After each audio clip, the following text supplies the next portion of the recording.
Gente, vamos lá então. Muito boa tarde para vocês. Espero que estejam todos muito bem.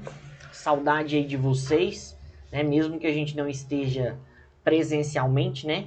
É saudade aí de vocês de encontrar, né? Sempre de semana em semana. É bom estar interagindo com vocês. Gosto demais da sala de vocês. Então, espero que estejam todos muito bem, que a semana possa ter começado bem.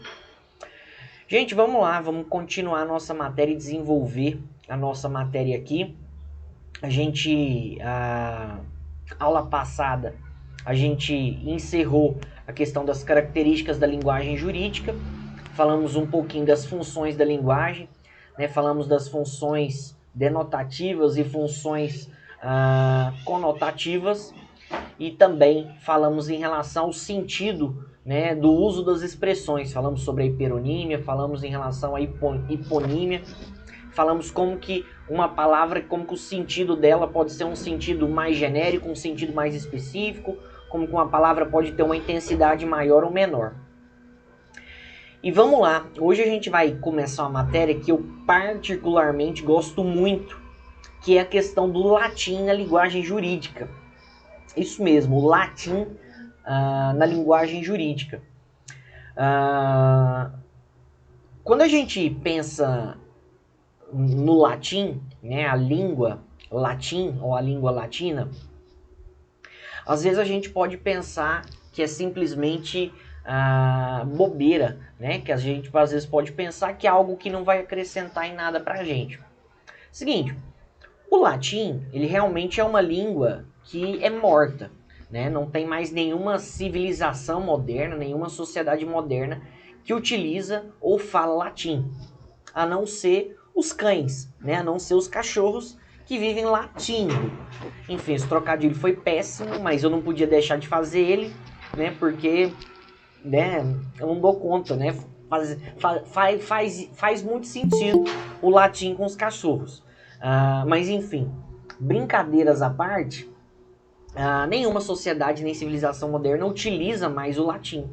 Mas, em contrapartida, o latim é uma língua que ela tem, ela tem resquícios e ela tem utilizações em relação às palavras, em relação a expressões até hoje. Principalmente porque a língua latina ela é basicamente a base da língua da maioria das civilizações, que tem como fundamento, né, e tem como sua matriz linguística o direito romano. Então existem muitos países que principalmente foram influenciados pelo direito romano, que tem como matriz a língua latina. E o latim, nessas línguas, ele aparece muitas vezes sendo frequentemente visto através de expressões, através de palavras, através de brocardos jurídicos. E no Brasil não é diferente. No Brasil, a língua latina ela não tem mais aplicabilidade, mas principalmente em duas esferas ou em duas áreas, o latim ainda tem presença constante. Uma é na esfera ou no ramo, digamos assim, no contexto eclesiástico, né? Na igreja, né? Os padres muitas vezes utilizam expressões latinas, tem alguns padres que utilizam, falam, né? Muitas vezes o latim clássico para fazer a missa. E no nosso caso, né? Como a gente não vai fazer uma missa aqui, e nem algum tipo de reunião eclesiástica, nós vamos utilizar o latim. Ele é muito utilizado no contexto jurídico, no âmbito jurídico. No âmbito jurídico, o latim ele é muito importante, principalmente por causa das expressões, das palavras, dos vocábulos e dos brocardos jurídicos que foram originados do direito romano. Como vocês bem sabem, o nosso direito, que a gente entende pelo direito hoje, ele tem forte influência e ele tem uma fonte muito grande do direito romano. E principalmente, e é justamente por causa dessas influências ou por causa dessa fonte que muitas expressões e muitos termos em latim ainda são utilizados no nosso ordenamento jurídico. E é importante a gente conhecer essas expressões, essas palavras, principalmente na maneira de usar, seja escrita e seja falada. Porque vão ter algumas expressões que necessariamente vão ser utilizadas em latim. E é preciso a gente conhecer. Por exemplo, quando a gente utiliza as expressões juiz ou juízo aquó e juiz ou juízo adquém, essas expressões elas não se traduzem. Quando a gente fala que o juiz aquó, tá? Ele deu uma decisão, quando a gente fala que o juiz aquó, ele proferiu uma sentença, é preciso que a gente saiba que a gente está se referindo ao juiz de primeiro grau, ao juiz de primeira instância, ao juiz de piso. E quando a gente fala que um advogado ou que uma parte está recorrendo para o juiz adquém, a gente necessariamente tem que saber que esse juízo adquém se refere ao juiz de segunda instância, se refere ao tribunal, né? Se refere ao juiz de segundo grau.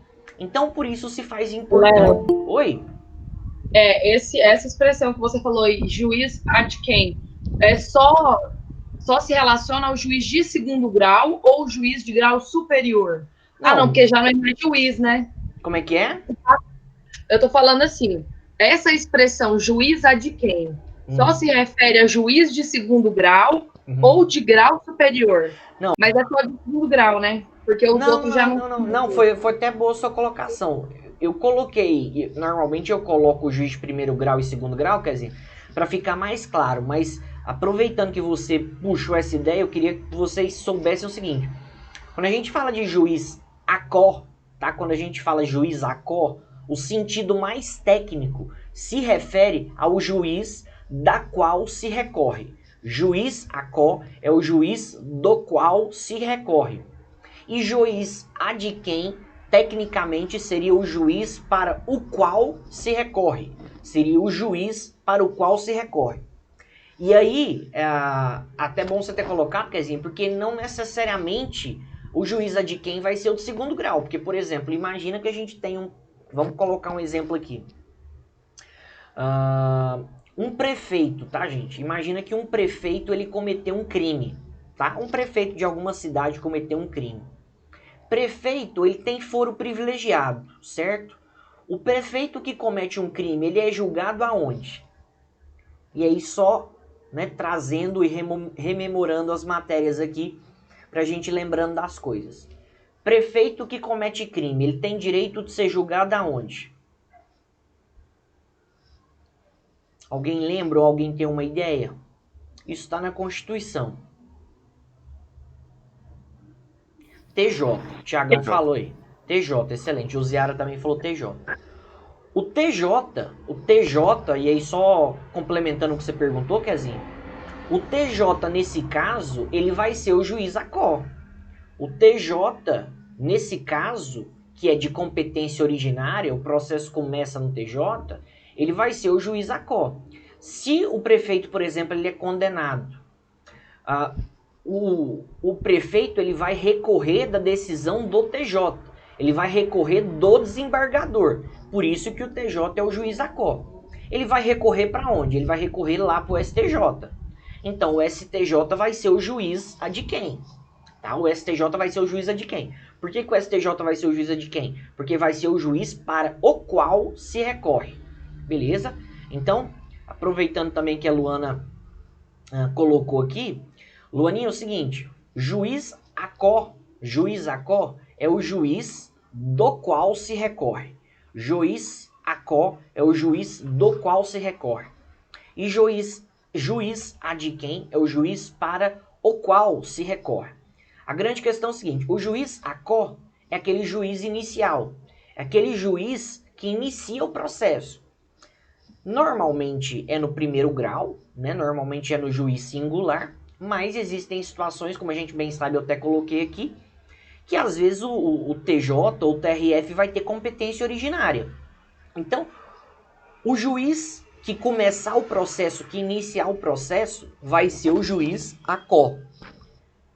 O juiz para o qual se recorre vai ser o juiz adquém, para o qual se recorre, tá? Então, nesse sentido, faz mais sentido, aproveitando o que a Kézia colocou, de o juiz adquém ser o juiz superior. né? Se um processo começa no TJ, o TJ é o juiz ACO e o juiz superior, ou seja, para o qual se recorre, é o juiz adquém, tá? Eu coloco no exemplo primeiro grau e segundo grau para ficar mais fácil a contextualização, mas tecnicamente seria mais certo, né, e mais técnico colocar que é o juiz do qual se recorre e para o qual se recorre.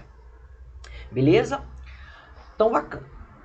O Tiagão colocou aqui os processos que começam no STF. Não, Tiagão, então é o seguinte, os processos que começam no STF, como não tem nenhum juízo superior ao STF, no caso de competência originária do STF, o STF vai ser juiz ACO e juiz adquém ao mesmo tempo, né? Juiz ACO, porque o processo vai começar lá, e se a parte quiser recorrer de uma decisão do próprio STF, ela vai entrar com recurso interno. Então, por exemplo, um agravo interno, ela vai entrar com um embargo de declaração, tá? Ou ela pode entrar, sei lá, com embargos infringentes. E aí o próprio STF vai analisar, né?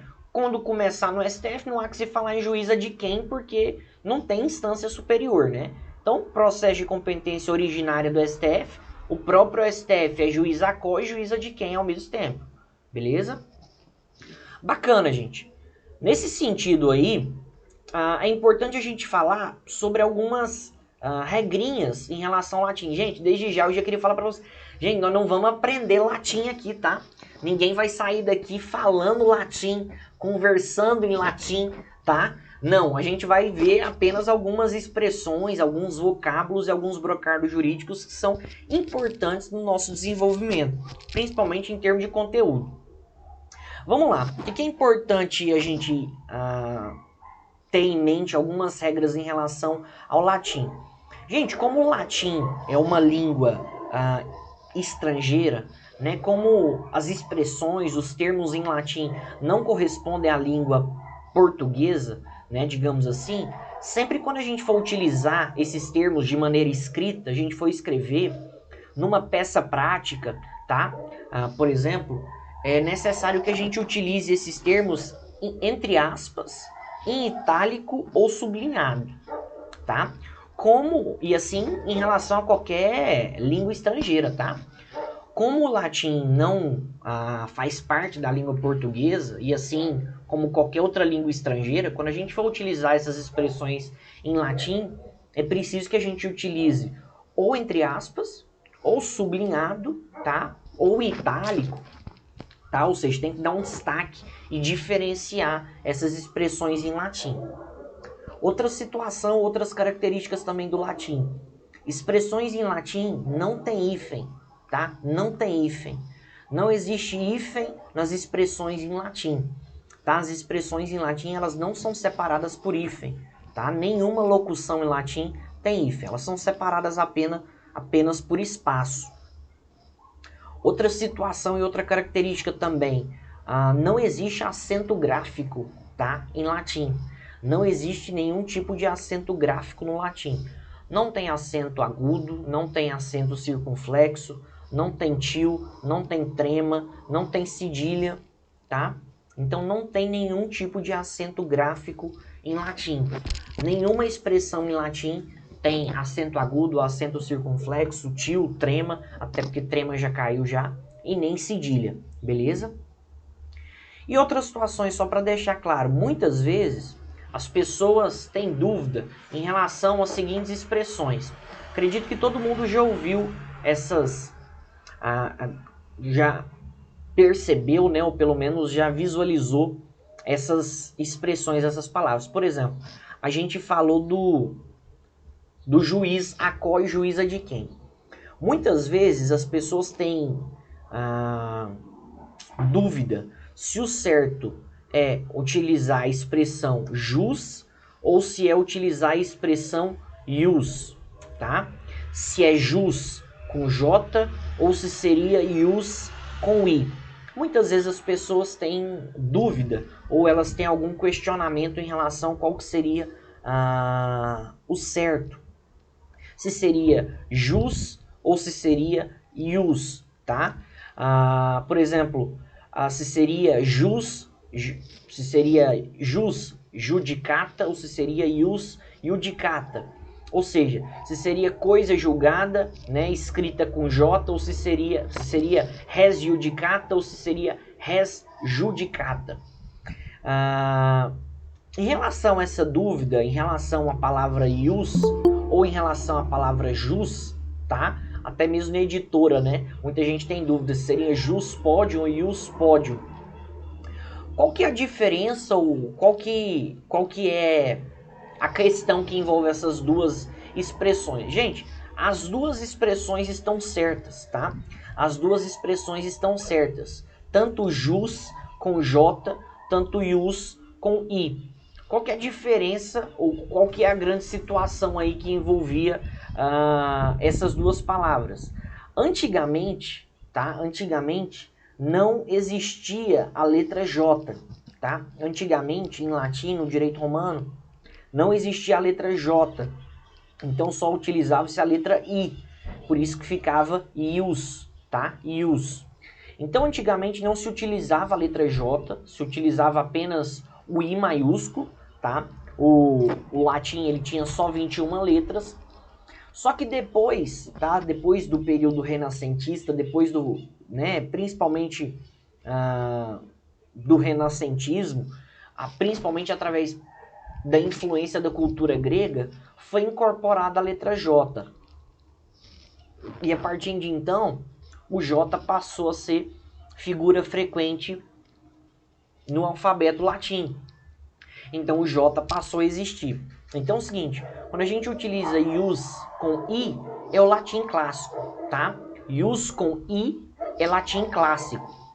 Jus com J é o latim mais recente, né? Digamos assim, seria o latim modificado. Mas as duas expressões estão certas, tá?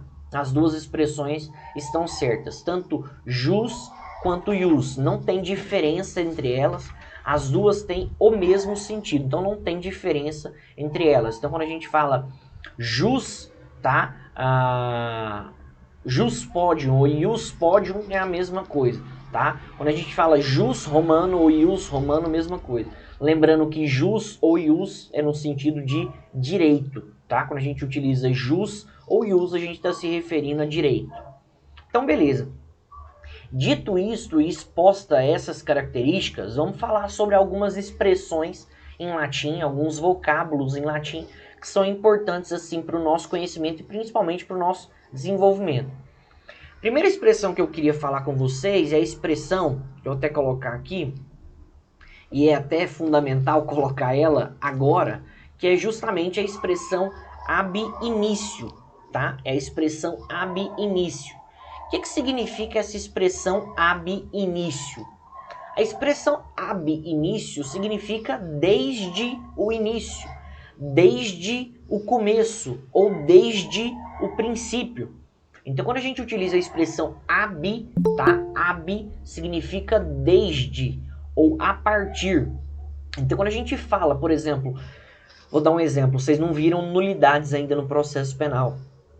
Quando a gente fala de nulidades, e, por exemplo, um processo ele começa errado, um processo ele já começa defeituoso, a gente fala que o processo ele tem que ser anulado ab início. A gente fala que acontece um vício no processo ab início, e o processo precisa ser anulado ab início. Ou seja, o processo ele precisa ser anulado desde o começo, desde o princípio. Essa expressão ab início, ela tem origem em outra expressão em latim, que é a expressão ab ovo. Tá? O que é o ab ovo? É desde o ovo, desde a concepção, tá? Desde o nascimento. Então, ab início seria justamente desde o início, ou seria desde o princípio. Beleza. Outra expressão que também é comum o uso dela no latim é a expressão ad eternum, tá? A expressão ad eternum. Percebam, ab início é com B, tá? Com B. Ad eternum é com D. Ad eternum. O que é a expressão, o que corresponde a essa expressão ad eternum? Essa expressão ad eternum é a expressão que corresponde, né, a, digamos assim, a expressão para sempre, né? Para todo sempre, ou infinitamente, ou eternamente. Então, quando a gente fala que um contrato, né, ele vai vigorar ad eterno, ou quando a gente fala que um negócio jurídico ele vai produzir efeitos ad eterno, a gente está falando no sentido que aquilo vai ser para sempre. A gente está falando que aquilo vai ser eternamente. A gente está falando que aquilo vai ser infinito. Então, quando a gente utiliza, né, essa expressão ad eterno, tá? A gente está falando justamente nesse sentido. A gente está falando de algo que vai ser eterno. A gente está falando de algo que vai ser para sempre. E principalmente essa expressão ad eterno se refere à questão de efeitos jurídicos, tá? Se refere muitas vezes à questão da produção de efeitos jurídicos. Outra expressão também que é muito utilizada no direito, e essa principalmente criminalmente, tá? É a expressão, vocês já devem ter ouvido ela, a expressão ad hoc, tá? Ad hoc. Vocês já ouviram essa expressão ad hoc? Advogado ad hoc, o procurador ad hoc? Já ouviram essa expressão? Tem gente que muitas vezes prefere falar ad hoc, né? Mas o certo seria ad hoc, porque o H é mudo, tá? Tanto em latim quanto na língua portuguesa. Vocês já ouviram essa expressão ad hoc? O que é um advogado ad hoc? Vocês já ouviram isso? Por exemplo, vamos lá. Existem 3 tipos de defensores, né? 3 classificações de defensores. Nós temos o defensor constituído, né? O advogado constituído, aquele que a parte vai e contrata. Então, muitos de vocês, ou quem for atuar na área do direito como advogado, vai ser um defensor constituído. A parte vai ter algum tipo de litígio, né? Vamos supor que surge ali alguma lide, algum conflito de interesses, e a parte vai te contratar. A parte vai no seu escritório e ela vai perguntar, doutora, qual que é, ou quais que são os seus honorários? Eu quero te contratar. Esse é o defensor constituído. Existe o defensor dativo, né? O que é o defensor dativo? É aquele defensor, é aquele procurador, é aquele advogado nomeado pelo juiz, né? Vamos supor que um réu não tem advogado, ele está lá preso, não tem como o processo seguir sem defesa técnica, sem advogado. O juiz vai e nomeia um advogado dativo, um defensor dativo. Agora, o que seria o defensor ad hoc?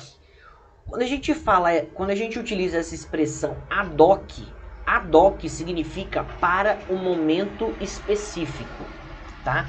Ad hoc significa para um momento específico, ou para o caso específico, ou para a respectiva situação.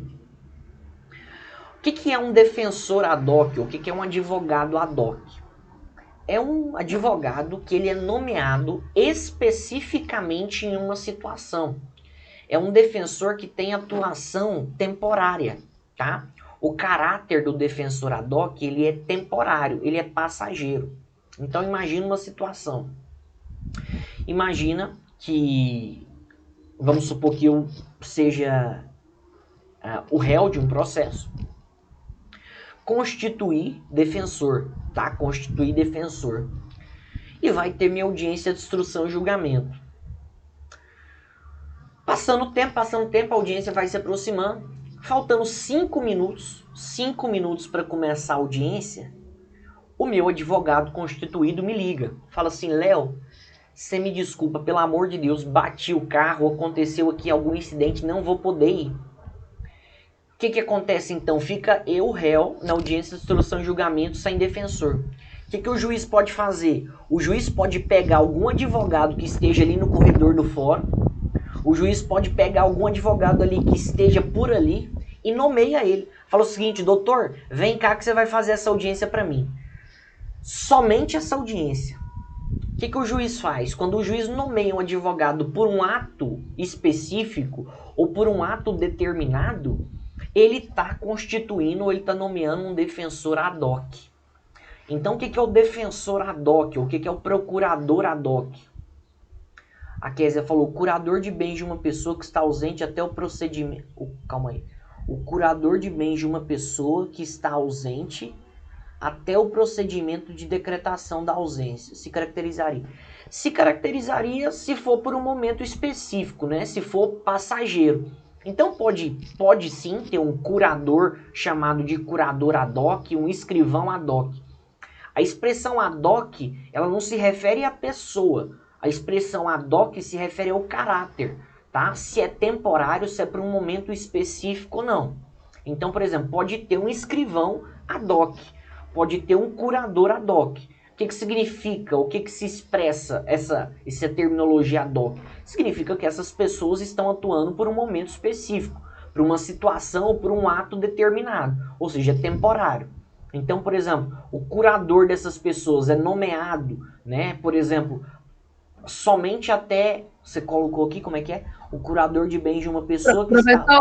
Oi? essa hipótese que eu falei aí é quando acontece aquele procedimento de declaração de ausência, aí nessa primeira parte nomeia um curador para cuidar dos bens dessa pessoa, vamos dizer assim, até para aquele prazo dela voltar ou não. Aí é temporário, esse prazo eu acho que é temporário, não é? Eu não tenho certeza. Deixa eu tentar lembrar aqui, civil não é muito a minha área, mas quando tem a decretação de ausências, daí que eu acho que, se eu não me engano, tá lá no 19, lá no 20 do Código Civil, o juiz necessariamente ele nomeia um curador, certo? Ele nomeia um curador. É, isso mesmo, Esse curador, ele fica responsável pelos bens do ausente até o procedimento seguir, até surgir algum tipo de herdeiro? É basicamente isso. Aí tem a primeira fase, a segunda fase, a terceira fase. Aí essa primeira fase nomeia um curador para cuidar dos bens dessa pessoa. Que aí para ver se a pessoa volta ou não. Aí se a pessoa não volta, começa esse procedimento de distribuição de bem. Não, será? Não sei, Thalita. Eu não sei se seria muito bem... O primeiro ano é aquela fase da curadoria dos bens. Aí nomeia um curador. Normalmente tem que ser... Tem preferência a família, né, o cônjuge, para ser o curador, né? Eu acho, na minha opinião, não sou da área de civil, mas apesar de ser algo temporário, eu acho que não seria, ou não constituiria ad hoc aí, porque é algo já determinado pela lei. Quando a gente fala de ad hoc, tá? Normalmente é para um ato específico, tá? É para um ato específico. Então, nesse caso, por ter previsão legal, por já ser instituído por lei, ou seja, necessariamente vai ser designado um curador, necessariamente o juiz vai estabelecer um curador para aquela decretação de ausência, ou seja, faz parte do procedimento, eu não entendo, ou pelo menos não vejo essa situação de ser especificamente ad hoc. Porque ad hoc é algo momentâneo, sabe, Kezinha? O ad hoc é para um ato específico, é para um momento bem específico. Então é o seguinte, faltou alguém, nomeia um defensor ad hoc aí, constitui um ad hoc aí. Ou faltou um escrivão, vamos só para aquele ato, entendeu? É só para aquele ato, é só para aquele momento. Mas é nesse sentido que vocês estão pensando mesmo, é algo temporário. Só que é algo temporário de menor duração, entendeu? É um ato específico, é um momento específico. Não é algo determinado por lei, entendeu? E aí, por isso que eu acho que é a diferença, e eu entendo que não seria o caso do curador ser ad hoc, porque os casos de ad hoc não são determinados por lei, entendeu? Não é um procedimento já instituído por lei, é uma situação bem específica. Já nesse caso de ausência, por ser já definido em lei, se é questão de procedimento, não vejo como ad hoc. Mas enfim, é nesse sentido, tá? Tem prazo específico também, não é um ato específico, beleza? Continuando aqui, gente, nesse sentido aqui, outra expressão que a gente tem em latim é a expressão ad nutum, tá? É a expressão ad nutum. O que é a expressão ad nutum? Quando a gente fala... eu vou dar o contexto primeiro aqui, depois eu volto nessa expressão. Acredito que todo mundo aqui já ouviu falar de pessoas que trabalham ou exercem cargos em comissão, certo? O que seriam cargos em comissão? Todo mundo já deve ter visto, todo mundo já deve ter algum conhecido, né, ou ter ouvido falar que quem exerce cargo em comissão necessariamente está exercendo um cargo de confiança. Beleza. Esses cargos em confiança, eu pergunto para vocês. Imagina que uma pessoa ela é nomeada para um cargo, por exemplo, de secretário, tá? Secretário do município. Não, vamos colocar um exemplo mais comum aqui. Na maioria das cidades tem aquelas agências, né, do rápido, né, aquelas agências do VaptVupt. O que acontece normalmente? Troca o político, né, muda o prefeito da cidade, normalmente muda a maioria dos servidores, né, a maioria dos funcionários dessas agências. Por quê? Porque justamente eles exercem um cargo em comissão, justamente exercem um cargo de confiança. Beleza. Pergunto para vocês. Imagine que eu seja conhecido do prefeito, ou seja conhecido de alguém que tem influência política. Sou nomeado, tá? Sou nomeado para um cargo de comissão, para um cargo de confiança para trabalhar lá no Rápido, para trabalhar no VaptVupt. Beleza, pergunto, se eles quiserem me mandar embora, eles podem me mandar embora a qualquer tempo, eles podem me mandar embora a qualquer momento, ou seja, livremente, ou tem um tempo específico, ou tem um tempo que deve ser seguido para a pessoa ser mandada embora, quem trabalha em cargo de comissão. Mandinha falou livremente. Alguém tem outra opinião? Entendeu, gente? Pergunta, as pessoas que são nomeadas ou são contratadas para exercer algum cargo de comissão, elas podem ser mandadas embora a qualquer tempo, a qualquer momento? Sim, elas podem ser mandadas embora a qualquer tempo, elas podem ser mandadas embora a qualquer momento. Por quê? Porque é justamente a natureza do cargo delas. Elas exercem um cargo de comissão, elas exercem um cargo de confiança. Esses cargos de comissão, esses cargos de confiança, eles são considerados pela doutrina e são tratados pela lei como cargos ad nutum, cargos demissíveis ad nutum. O que é ad nutum? Ad nutum é que pode ser desfeito a qualquer tempo, pode ser desfeito livremente, pode ser desfeito pela simples vontade de alguém, normalmente pelo chefe.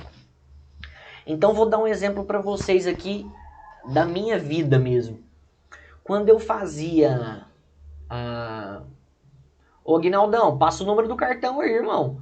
Estamos precisando fazer umas compras aí, uai. Passa só o código de segurança, mano.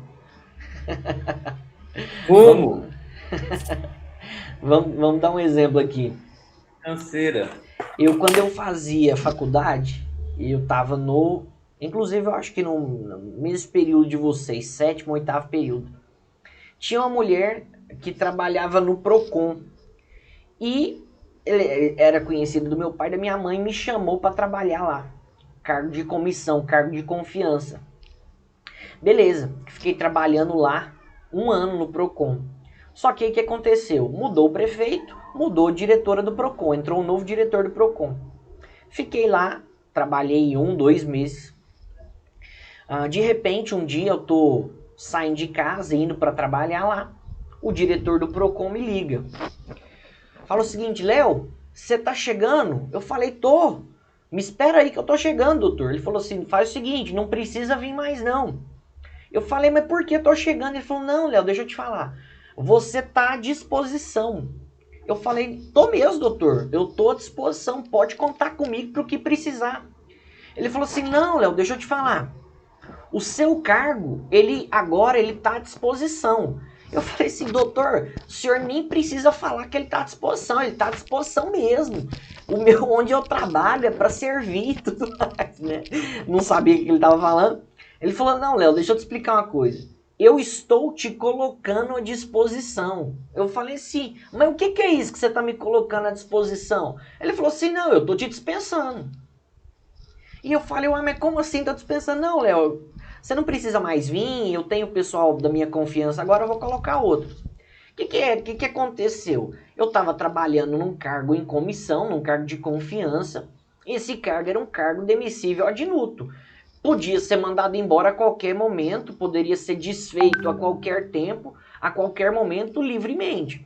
Isso acontece nos cargos em comissão, nos chamados cargos ali de confiança, tá? A Amandinha falou o seguinte: professor, me parece ter um prazo quando se trata de período eleitoral. É isso? Amandinha, sinceramente, em relação ao período eleitoral, eu não sei se especificamente tem alguma regra, tá?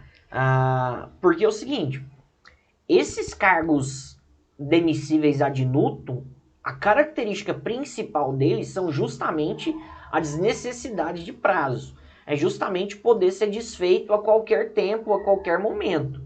Então, assim, esses cargos em comissão, e aí só um detalhe, né? Não sei se você está falando disso ou não. Porque tem uma diferença entre cargo de confiança e função de confiança. O cargo de confiança, a pessoa ela não é concursada, entendeu? No cargo de confiança, a pessoa não é concursada, ela não é da carreira. E nesse caso, ela pode ser desfeita a relação a qualquer tempo, a qualquer momento. Já a função de confiança é a pessoa exerce uma, digamos assim, uma função de chefia, direção e assessoramento, mas dentro da carreira, ou seja, ela necessariamente ela tem que ser concursada. Então, assim, eu não vejo, pelo menos nesse período eleitoral, essa questão da pessoa poder ser se tem um prazo para ela ser mandada embora. Eu, pelo menos, nunca vi, tá? Até porque, como eu falei, a característica principal desses cargos demissíveis ad nutum é a desnecessidade de prazo. A pessoa precisa ser mandada embora a qualquer tempo, a qualquer momento. Então, independente que seja de período eleitoral. Se o chefe quiser mandar embora, pode mandar. E outra, não tem nem que justificar, tá? Não tem nem motivação. Isso é até uma exceção. Vocês estão vendo direito administrativo esse semestre. Uma das exceções ao princípio da motivação é os cargos ad nutum. Vocês vão ver, né? Não sei se vocês chegaram a ver já, em direito administrativo, nós temos 5 princípios constitucionais de direito administrativo, que é a sigla LIMP, né? L-I-M-P-E. Legalidade, impessoalidade, moralidade, publicidade e eficiência. E fora esses princípios constitucionais de direito administrativo, nós temos outros princípios implícitos, né, de direito administrativo. E um desses princípios é a motivação, princípio da motivação. Como regra, todo ato administrativo ele precisa ser motivado, ele precisa ser justificado, precisa ser exposto às razões dele. Uma das exceções é justamente esses cargos demissíveis ad nutum. Pode mandar embora sem necessidade de justificar, sem ter que expor motivos. Beleza? Vamos lá, gente. Outra expressão aqui que nós temos, e aí até encaminhando para o final aqui, é a expressão amicus curiae, tá? Expressão amicus curiae. O que é a expressão amicus curiae? Já ouviram essa expressão? Principalmente em constitucional. Já ouviram essa expressão? Amicus curiae? Ou lembram dessa expressão amicus curiae em direito constitucional? Sim? Ótimo. Vocês lembram o que é essa expressão? O que significa essa expressão amicus curiae? Ou qual que é o sentido dela? O que significa? Tiagão falou que viram em teoria geral do processo. Tiagão colocou aqui, é o amigo da corte. Amigo da corte. Isso mesmo. Laurinha também colocou aqui, amigo da corte. Essa expressão amicus curiae, ela vem justamente do latim. Ela significa amigo da corte ou amigo do tribunal. Até o plural dela, né, seria amici curiae. Amici curiae.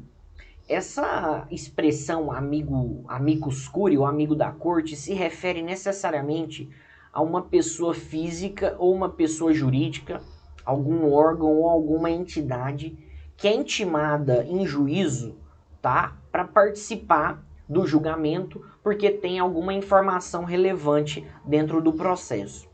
Então essa expressão amicus curiae, vocês já viram, já falaram em teoria geral do processo, até mesmo em direito constitucional, ela é utilizada justamente quando tem alguma pessoa física ou jurídica, algum órgão, alguma entidade, que é intimada a prestar algum tipo de declaração, algum tipo de depoimento dentro do processo, justamente porque tenha algum tipo de participação, algum tipo de influência, algum tipo de relevância dentro do processo. E essa pessoa, o amicus curiae, ele é justamente ouvido porque ele tem algo a acrescentar no processo, porque o seu depoimento tem alguma relevância dentro do processo. Então, esse amicus curiae é chamado de amigo da corte justamente porque ele é convidado, na verdade, né, convidado entre aspas, ele é intimado pelo tribunal, ele é intimado pela corte a prestar um depoimento, a prestar uma declaração, justamente pela sua influência, ou pela sua importância, ou pela sua relevância que tenha dentro de um processo. Beleza? Então, o amicus curiae significa justamente isso. Quero que vocês saibam, né? É bom saber a tradução amigo da corte, mas também saber que é chamado de amigo da corte porque é uma pessoa física ou jurídica, um órgão ou entidade que tenha influência, que tenha relevância dentro do processo e seja intimada para prestar uma declaração ou prestar um depoimento que realmente tenha algum tipo de significado ou venha realmente a acrescentar dentro do processo. Ou seja, é uma pessoa que ela é chamada, que ela é convidada, que ela é intimada, tá? Como amigo da corte, simplesmente para acrescentar algum tipo de informação dentro do processo, beleza? Caminhando aqui para o final, vamos aqui até 4h30, né? A gente começamos 3h30. Outra expressão, e essa daqui é muito utilizada, tá? Ela é muito utilizada, principalmente em direito penal. Não só em direito penal, né? Mas principalmente em direito penal, é a expressão animus, tá? É a expressão animus. O que é a expressão animus, tá? O que é a expressão animus? Quando a gente utiliza a expressão animus, do latim significa basicamente espírito pensante ou disposição de espírito. Mas, utilizando um sentido mais denotativo, tá? Essa expressão animus, ela significa basicamente intenção, significa vontade, significa ânimo, significa desejo. Então, quando a gente utiliza essa expressão animus, tá? Principalmente no penal, você já deve ter ouvido qual que é o animus do agente. Está se referindo à expressão qual que é a intenção do agente, qual que é a vontade do agente, qual que é o desejo do agente, qual que é a vontade dele. A Kezinha até levantou algo que a gente vai comentar, que são as formas de ânimos que pode ter dentro de cada crime. A Kézia colocou o chamado animus necandi. O que é o animus necandi? Animus necandi, ele é a intenção, a vontade do agente utilizada em qual crime? Quando a gente fala animus necandi, quando a gente fala o agente teve animus necandi, a gente está falando que ele teve vontade de qual crime? Homicídio. E aqui eu vou levantar algumas aqui para a gente ir falando. Por exemplo, existe o animus necandi e também existe o animus occidendi. Tem o animus necandi e o animus occidendi. O que é o animus occidendi? Quando a gente fala de animus occidendi, é a mesma coisa, tá? Animus necandi ou animus occidendi significa vontade de matar. Significa intenção de matar, tá? Quando a gente fala de animus necandi ou animus occidendi, a gente está falando de vontade de matar. Vou colocar alguns outros ânimos aqui, ou algumas outras formas aqui, para a gente ver se a gente lembra aqui. Ou se a gente, se fica mais claro aqui, principalmente para cada crime. Outro animus que temos é o chamado animus abutendi. O que é o animus abutendi? Animus abutendi é o ânimo de abusar, é a intenção de abusar. Normalmente é utilizado principalmente nos crimes contra a dignidade sexual, né? Animus abutendi é o desejo, a vontade, é a intenção de abusar, tá? Então, normalmente utilizado nos crimes contra a dignidade sexual. Outro tipo de animus que a gente tem é o chamado animus caluniandi, que é justamente o animus, a intenção de caluniar, né? Justamente é o animus de caluniar, o animus, né? A intenção de atribuir a alguém falsamente fato definido como crime. Nós temos aí no direito civil, nós temos o chamado animus contraendi. O que é o animus contraendi? É a vontade de contratar, é a intenção de contratar. Tá? Então, quando a gente tem quando as partes, né, têm o animus contraendi, significa que elas têm a vontade de contratar, ou elas têm a intenção de contratar. Nós temos também, dentro, né, dos crimes contra a honra, nós temos o animus difamandi, nós temos o animus injuriandi. Outro animus que a gente tem, vocês já viram ele, é o chamado animus domini, tá? Animus domini. Essa expressão aqui, animus domini, justamente significa agir com ânimo de dono, agir com ânimo de senhor. Essa expressão aqui, animus domini, ela é utilizada principalmente na questão, é necessário, né, no furto e no roubo, né, que a pessoa subtraia o bem e comece a agir como se dono fosse. Ela é utilizada também no uso capião, a pessoa começa a agir com animus domini, ela começa a agir como se fosse dona da coisa, tá? Ela começa a agir como se fosse dona da coisa. Outra situação também de animus domini que a gente tem é no chamado esbulho possessório, né? Quando alguém entra na propriedade de alguém e se atribui da posse daquela coisa agindo como se fosse dona daquela coisa. Nós temos também o animus domini. Ver aqui outra situação que a gente tem o animus domini aqui. Não, nessas situações nós temos outro crime. Deixa eu tentar lembrar qual outro crime que a gente tem que a pessoa age com animus domini. Enfim, vamos colocar essas situações mesmo. Animus domini seriam essas situações que a pessoa age com ânimo de dono, como se fosse dono da coisa. Apropriação indébita. Apropriação indébita, justamente.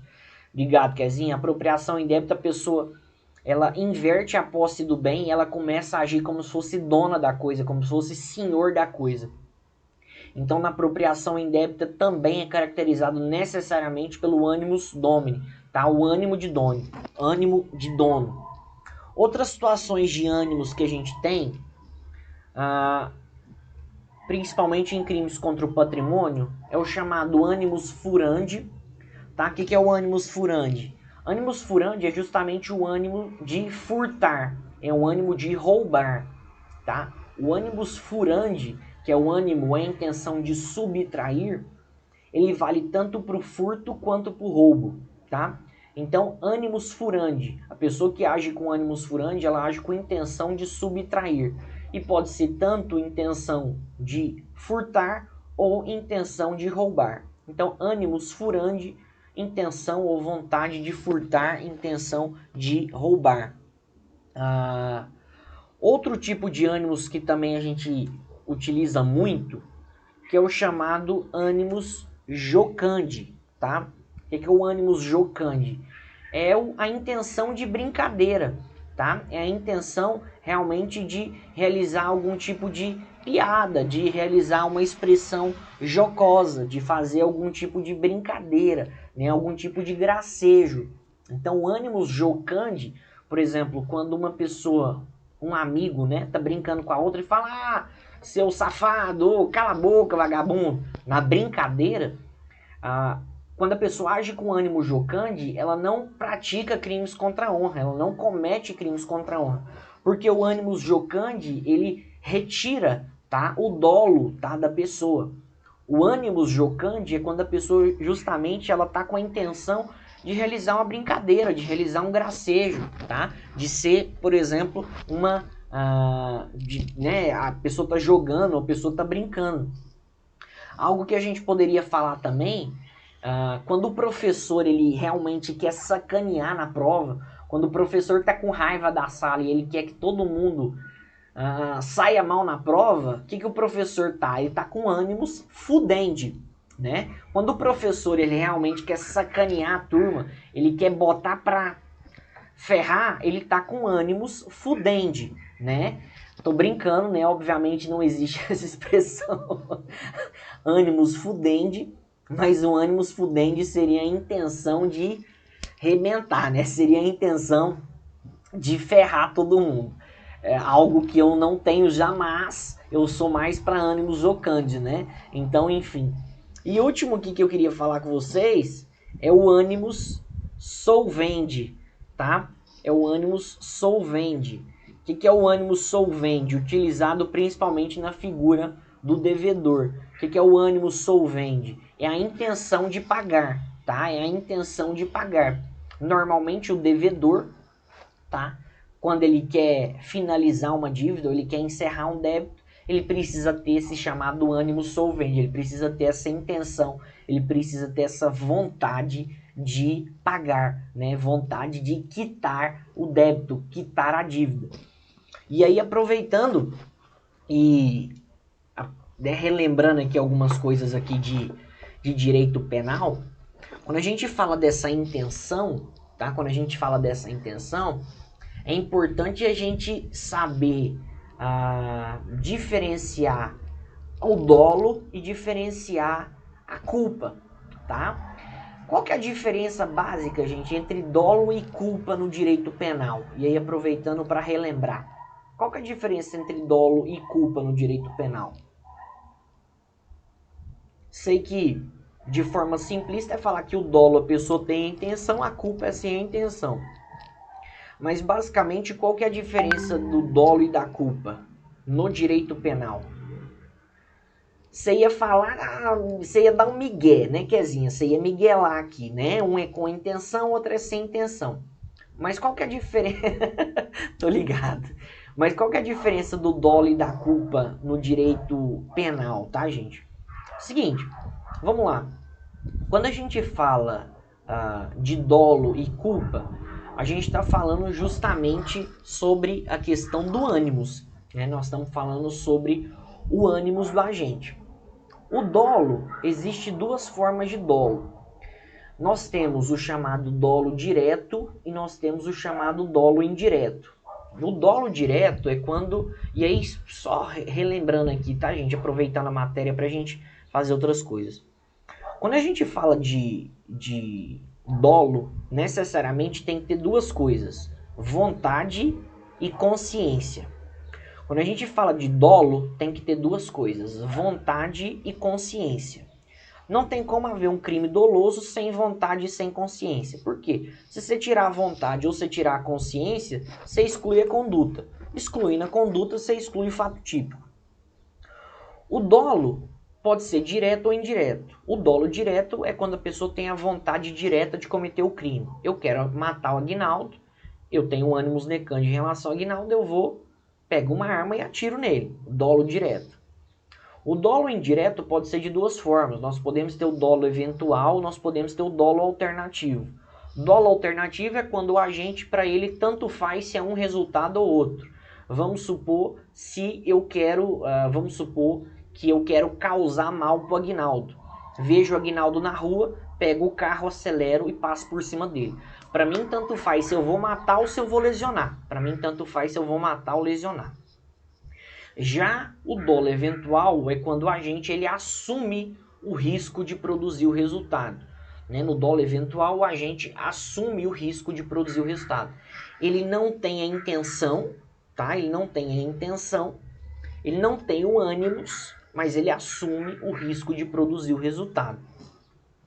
Já a culpa, tá? Já a culpa é a situação, e aí só perguntar para vocês. Na culpa, no crime culposo, a pessoa tem vontade? No crime culposo, a pessoa tem vontade?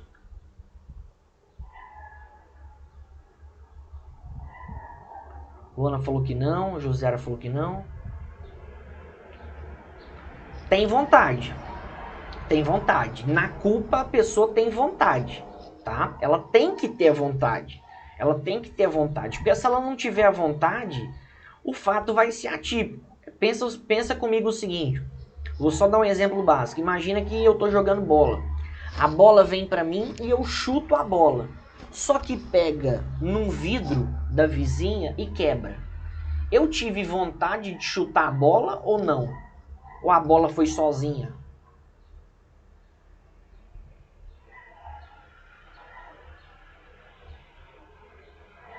De chutar, sim. Percebam o seguinte, na culpa e no crime culposo, o que é involuntário é o resultado. No crime culposo, o agente ele tem a vontade. O que ele não quer é o resultado. Eu queria chutar, eu só não queria acertar a vidraça, entendeu? Eu queria chutar, eu tinha vontade. O que eu não queria era aquele resultado. Na culpa e no crime culposo, tá? O agente, ele tem vontade. Ele tem vontade. O que acontece no crime culposo? O resultado, que é involuntário, o agente não quer o resultado no crime culposo por quebra do dever de cuidado objetivo. O resultado acontece ou por imprudência, imperícia ou negligência, tá? No crime culposo. Sendo que a culpa, ela pode ser inconsciente, tá? A culpa pode ser inconsciente. Normalmente é o que acontece, tá? Nos crimes culposos. A pessoa ela tem a vontade ali, ela não tem a consciência que aquilo vai acontecer, mas o resultado acontece por violação de dever de cuidado objetivo, ou por uma imperícia, imprudência ou uma negligência. Né? Vamos supor que um pai que é policial militar, ele vai pegar a sua arma, vai tirar ela do guarda-roupa. Quando ele vai lá limpar a arma, tem uma bala engatilhada, a arma dispara sozinho e pega, por exemplo, na esposa ou pega no filho. Culpa inconsciente. Culpa inconsciente. O que ele não teve foi a vontade do resultado. O resultado foi involuntário, mas ele teve ali a intenção de limpar a arma. Agora nós temos a chamada culpa consciente. O que é a chamada culpa consciente? É quando o agente ele tem a previsão do resultado, ele não quer o resultado, mas ele tem a previsão do resultado. Ele não quer que o resultado aconteça, tá? Ele não quer que o resultado aconteça, ele não tem a intenção, mas o resultado acontece em determinadas razões. E aí eu queria perguntar para vocês lembram a diferença entre dolo eventual e culpa consciente? Vocês lembram a diferença entre dolo eventual e culpa consciente? É o macete do foda-se e o fudeu. Justamente. Qual que é a diferença do dolo eventual e da culpa consciente? No dolo eventual e na culpa consciente, o agente ele não quer o resultado. No dolo eventual e na culpa consciente, o agente ele não quer o resultado. Só que nas duas situações, o agente ele tem a previsão do resultado, ele prevê o resultado. Ele sabe que aquele resultado pode acontecer. Qual que é a diferença? No dolo eventual, o agente ele assume o risco de produzir o resultado, ou seja, ele sabe que o resultado pode acontecer e mesmo assim ele continua no resultado, ou seja, ele assume o risco, ele age com indiferença. E aí quando o resultado acontece, quando ele assume o risco de produzir o resultado, ele liga o foda-se. Pessoa sai para beber, quando acaba a festa ou quando acaba lá o barzinho, ela vai embora para dirigir. O pessoal fala o seguinte: Léo, não dirige, Léo, não dirige, Léo, não vai embora dirigindo, você tá bêbado. Eu falo o seguinte: gente, fica tranquilo, relaxa, não vai dar nada não. Eu ligo e assumo, foda-se. Vou dirigir, passo por cima de alguém. Dolo eventual. Culpa consciente. O que acontece na culpa consciente? O agente ele não quer o resultado, ele tem previsão do resultado, ele sabe que o resultado pode acontecer, só que ele confia, tá? Confia excessivamente nele. Ele crê sinceramente que nada vai acontecer. Mesma situação, eu vou para beber, acaba a festa, sai do barzinho. pessoal fala, Léo, não vai dirigir, Léo, não vai dirigir. Eu falo, gente, já dirigi bêbado 10 mil vezes, eu dirijo bem pra caramba. Não vai acontecer nada, fica tranquilo. Sai pra dirigir, acaba passando por cima de alguém. Nesse caso, eu previ o resultado, mas eu confiei excessivamente em mim. Excesso de confiança. Eu acredito sinceramente que nada vai acontecer. O que acontece na culpa consciente? O fudeu. Eu creio que nada vai acontecer, mas acontece alguma coisa. Fudeu. Diferença então do dolo eventual para culpa consciente. Importante aí lembrar. Beleza? Gente, então é isso aí. A gente para por aqui hoje, a nossa aula. E aula que vem a gente continua desenvolvendo. Professor, Oi, Thalitinha. eu procurei a tarefa lá no AVA, o senhor vai postar ela, o senhor postou só o conteúdo, a tarefa não está ainda disponível, não as tarefas da semana passada. Postei questionário Né? semana Ou passada. não achei. Ele está em qual lugar? Eu não achei. Você vai lá em ciclo 1, aí semana 2, aí tá lá, atividade pós-aula síncrona. Ah, eu olhei no ciclo 1, mas eu não encontrei. Eu vou olhar de novo, então. Vai lá, qualquer coisa, você me dá um Léo. toque. Oi, Deixa eu tirar uma dúvida aqui com você. Esse Fala. é dolo direto e dolo eventual, né? como é que é? Dolo direto e dolo eventual. Tem dois gêneros, dolo direto e dolo indireto. O dolo indireto se divide em dolo eventual e dolo alternativo. Beleza? Então, fechado. Quem tinha me perguntado aqui? Enfim, quem tinha me perguntado aqui, gente, das tarefinhas? Gente, tá lá no ciclo 1, vocês clicam lá em ciclo 1, vão lá em segunda semana, atividade pós-aula síncrona, beleza? Qualquer coisa pode me mandar mensagem no WhatsApp, tô à disposição, beleza?